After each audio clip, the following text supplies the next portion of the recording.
মা আমি বৃন্দাবন যেতে।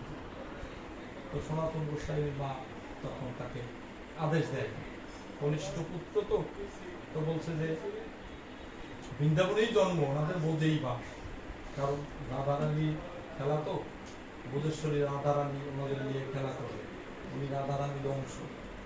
তো বোঝে জন্মগ্রহণ করার পরে বোঝেই যাইতে চাইতেছে। তো তখন মাকে বললো যে মা তুমি অনুমতি করো, আমি বোঝে যাবো। ছিল সে রাজার উপরে মনে হয় রাজা দিদি।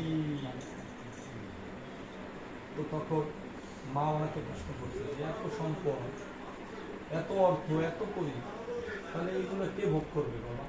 বলছে যে মাগো এই বিষয় আমার না, এই বিষয় আমার না। তো আমি একটা মহাজনের ছোট্ট একটা প্রশ্ন নেই আপনাদের। ওরে বিষয় বিষয়ের লালর সাথে ওরে মন আর কতদিন রবে, তুমি খালি হাতে এসেছো খালি হাতে যাবে, ওরে যাবে না কেউ সঙ্গে তোমার। মা এই যে পাকা বাড়ি উঠেছে, এই মালিক কি চিরজীবন থাকতে পারবে? পারবে না। এই পাকা বাড়ির মালিক কিন্তু সারা জীবন এই বাড়িতে থাকতে পারবে না। ক্ষণিকে অভিনয় করবে, অভিনয় শেষ হবে, চলে যাবে, আজ নয়তো 100 বছর পর। তাহলে আমরা সকলে কি করতেছি? অভিনয়। আমরা এই জগৎটায় অভিনয় করতেছি। কিরকম অভিনয়? কেউ পিতার অভিনয়, কেউ পুত্রের অভিনয়, কেউ মাতৃর অভিনয়, আবার কেউ টিচারের অভিনয়, কেউ রাজার অভিনয়। তাই এর জন্য বলছে ওই পদকর্তা, বিষয় বিষের লালর সাথে ওরে মন আর কতদিন রবে, খালি হাতে এসেছো মন, তুমি খালি হাতে যাবে, ওরে যাবে না কেউ সঙ্গে তোমার এই ভব সংসারে।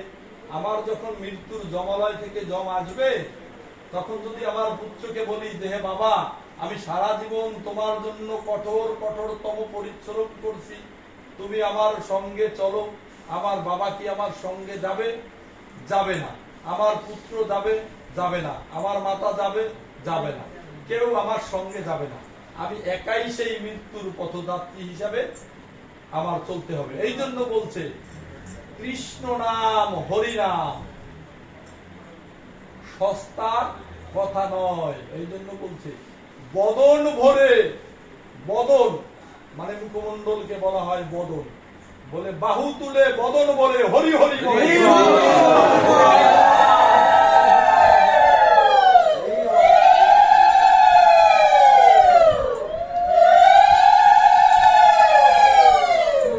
এই জন্য বলছে যে একবার কৃষ্ণ নামে যত পাপ ভরে, জীবের কি সাধ্য আছে তত পাপ করে।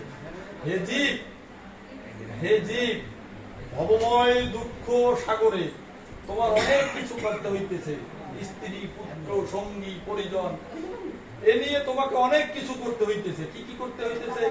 কারোর সাথে মিথ্যা, কারোর সাথে কপটতা, কারোর সাথে ছলনা। জীব কি করতেছে? কন্টিনিউ ছলনা করতেছে। কেন করতেছে? একটু ভালো থাকার জন্য। জীব একটু ভালো থাকার জন্য কি করতেছে? ছলনা। কিন্তু মুক্তির জন্য কি জীব হরিনাম করতেছে? কোন জীব করতেছে? করে না। মুক্তি চায় না। জীব চায় কি? সুখ। মানে সুখের বিছানায় ঘুম দিয়ে কাটাবি কতকাল, ও আমার অবুঝ মন, ঘুম দিয়ে কতকাল কাটাবি। কারণ এক ঘুমে যে আর রাত্র পোহাবে না।